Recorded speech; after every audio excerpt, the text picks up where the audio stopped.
Margie's Cafe is a Parisian-inspired cafe located in Tagaytay. We set it up as if you were walking and strolling in Paris with a very colorful vibe. Although this is a Parisian-inspired cafe, we make sure na pasok pa din sa panlasa ng Pinoy yung mga food namin.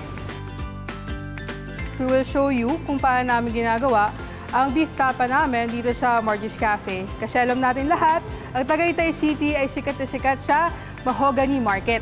Ngayon, papakita namin sa inyo paano namin ginagawa ang tapa. So dito, local beef to.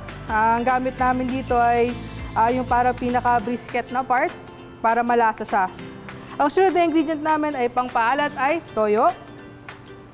Tapos noon, para magkaroon ng konting buhay yung dish, lalagyan namin ng konting acidity, suka.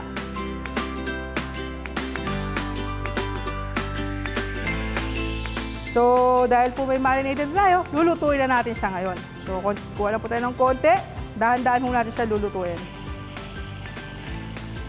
So, again, yun ho ang gusto nyo marinig, yung sizzling na sound pagka niluluto.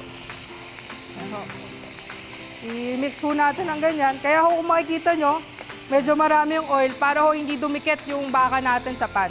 So, ang typical breakfast, syempre, garlic rice, itlog, at saka syempre, ang mga Pilipino, mahilig sa kamatis at pipino. Kaya ho ito ang aming breakfast plates sa Margie's Cafe. Lalagay na ho natin yung tapa natin dito. Tapos po, for garnish, we will put a little bit of garlic. So, ito na po ang beef tapa ng Margie's Cafe.